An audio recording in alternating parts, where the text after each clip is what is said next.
আমরা তো শাস্ত্রে পড়েছি দেবকী আর বসুদেবকে রাখা হলো কংসের কারাগারে।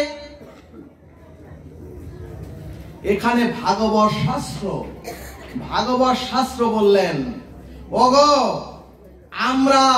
তোমরাও সকলে বন্দী মোহ আর মায়ার শিকলে। তাহলে সুধীজন, দেবকী বাসুদেবকেও রাখা হলো কংসের কারাগারে। ঠিক সেই রূপ চরাচরের জীবগণ মোহমায়ার কারাগারে আমরা প্রত্যেকে বন্দী। ভক্তগণ তখন ব্রহ্মা স্তুতি করে বললেন তাবৎ গ্রাহস্থেনা কারা গৃহম তাবৎ মোহনীয় যাবৎ কৃষ্ণতে ন জানা। কি বললেন স্বয়ং ব্রহ্মা গোবিন্দকে স্তুতি করে বললেন হে গোবিন্দ, যতদিন এই চরাচরের জীব সাধু গুরু বৈষ্ণবের চরণ ধুলির মহিমার কৃপায়,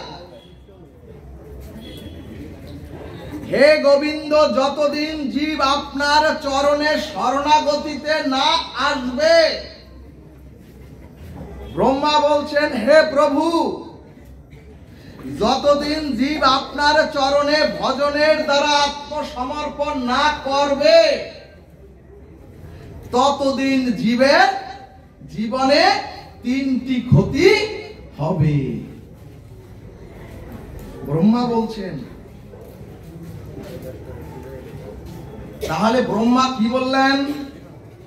যাবৎ কৃষ্ণতে ন জনা, অর্থাৎ কৃষ্ণতে যদি আপনার মন প্রাণ অর্পণ না করতে পারেন, ব্রহ্মা বলছেন তখন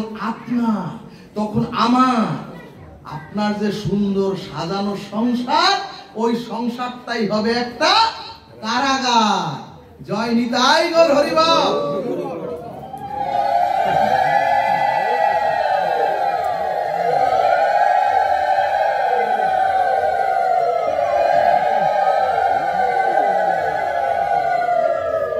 এরপরে ব্রহ্মা বললেন গ্রাহস্থেনা, অর্থাৎ সুধীজন ব্রহ্মা বললেন যদি তুমি চরাচরে এসে দিনান্তে একবারও যদি গোবিন্দ চরণে সমর্পিত না হও, তখন তোমার মন বুদ্ধি বলবে, ভিতরের মন বুদ্ধি তোমাকে বলবে আমরা তো যেতে চেয়েছিলাম গোবিন্দ ভজনের পথে যেতে, হে দেহ তুমি তো আমাকে মায়ার প্রহেলিকায়। ব্রহ্মা বলছেন দেহকে, মন বুদ্ধি বলছেন দেহকে, ও দেহ তুমি এই চরাচরের মায়ার প্রহেলিকায় আমাকে গোবিন্দ চরণে সমর্পিত হতে দিলে না। আর মন বুদ্ধি বলছে আমাকেও তাহলে তুমি চোর বানালে।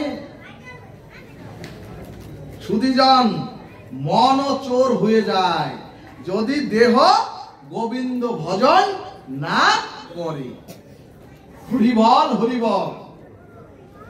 শাস্ত্র বললেন যাদের স্রষ্টা, যাদের ঈশ্বরের চরণে শরণাগতি নাই,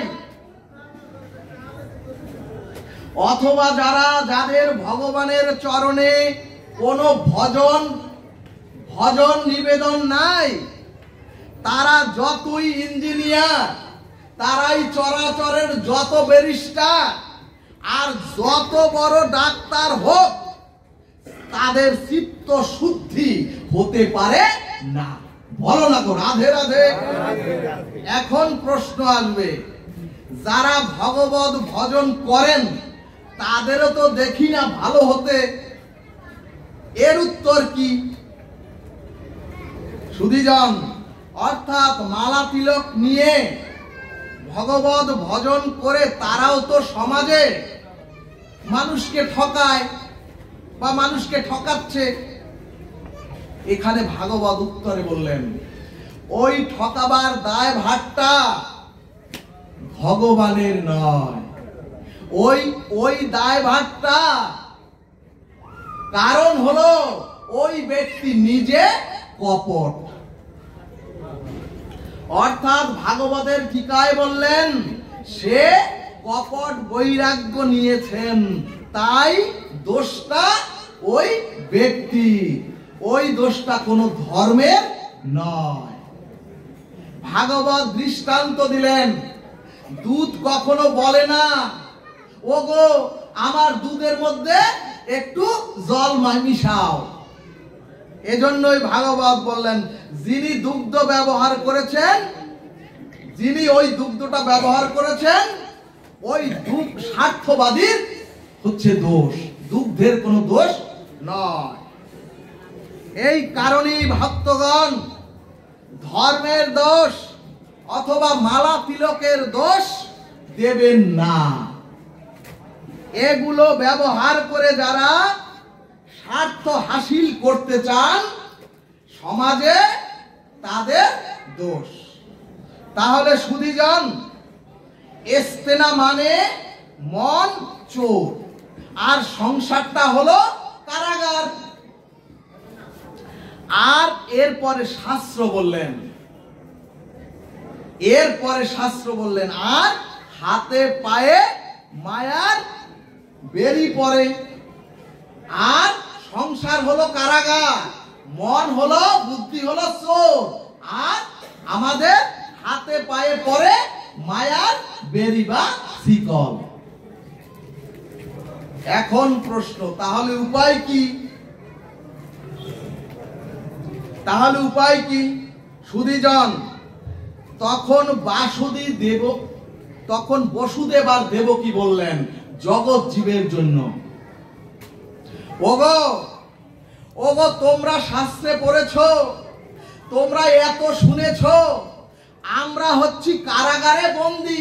দেবকী বসুদেব বলছে, হ্যাঁ, আর তোমরা এত শুনেছো আমাদের হাত পা মায়ার শিকলে বন্দী। কিন্তু ওগো তোমরা মন দিয়ে শোনো, ওগো বসুদেব দেবকী বলছে, ওগো মায়ার শিকলে হাত পা বন্দী, আমি কারাগারে বন্দী, কিন্তু মনটা তো বন্দী নয়, মনটাতে কেউ বাঁধতে পারে না।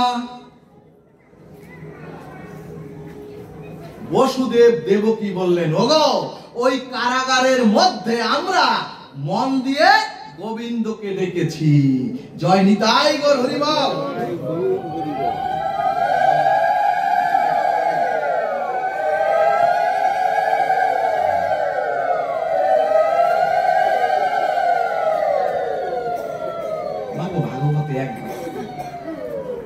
সুধীজন, সুধী গৌর ভক্ত মন্ডলী, আমরাও সকলে সংসার কারাগারে আছি, আমরাও সকলে মায়ার শৃঙ্খলে, আমাদেরও সকলের হাত পা বাঁধা। ভক্তগণ, শাস্ত্রের মূলত নিগূঢ় তত্ত্ব হলো, শাস্ত্রের গতকালকে শুনেছেন, আজকে শুনুন। শাস্ত্রের নিগূঢ় তত্ত্ব হলো এই দেহটাই হচ্ছে কংসের কারাগার, আর এই দেহ কারাগারের মনটা হলো দেবকী। এই দেহ কারাগারের যে আপনাদের মন, এই মনটা হলো দেবকী, আর এই দেহ কারাগারের বুদ্ধিটা হচ্ছে বসুদেব। আর কংস বলে যা জানেন, ওই কংস হলো এই কলি। আর আমাদের দেহের ইন্দ্রিয়গুলি হচ্ছে মায়ার বেরিতে বাঁধা, সমস্ত ইন্দ্রিয়গুলি হচ্ছে মায়ার বেরিতে বাঁধা। ভাগবত বললেন, ওগো এই সকল সমস্যার সমাধান একটাই। ওগো তোমরা গৃহে থাকো, তোমরা ব্যবসায় থাকো, তোমরা চাকরিতে থাকো, অথবা তোমার রন্ধন লীলায় থাকো, তোমরা যদি মন আর বুদ্ধি অর্থাৎ দেবকী আর বসুদেব যখন চোখের জলে আকুল প্রাণে গোবিন্দকে মন দিয়ে যখন ডাকলেন, হা কৃষ্ণ হা গোবিন্দ হা নিতাই বলে, হা গৌর বলে যখন ডাকলেন, তখন গোবিন্দকে হৃদয়, তখন গোবিন্দ এসে বসুদেব দেবকে হৃদয়ে স্থান করে নিলেন। রাধা কৃষ্ণ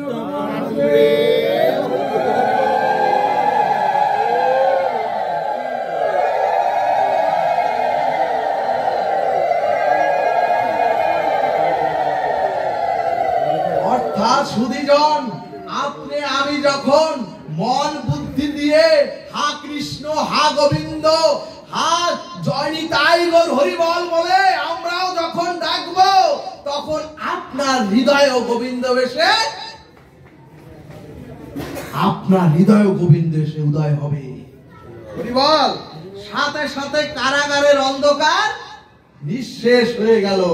আপনারা তো জানেন কারাগারের সকল অন্ধকার নিঃশেষ হয়ে গেল, আর সাথে সাথে দেবকী বসুদেবের সকল শিকল সব বেরিয়ে খুলে গেল। এরপরে কি হলো? সাথে সাথে সমস্ত দরজা যা ছিল বন্ধ সব একেবারে খুলে গেল, আর যত প্রহরীরা ছিল বাহিরে তারা কি করলো? সব ঘুমিয়ে পড়লো। বসুদেব দেবকী কোথায় গেলেন? ও মাগো, বসুদেব আর দেবকী তখন কোথায় গেলেন? বসুদেব গেলেন শ্রী বৃন্দাবনের পথে। জয় জয় শ্রীধাম বৃন্দাবন প্রীতি প্রেমানন্দে হরি হরি বল।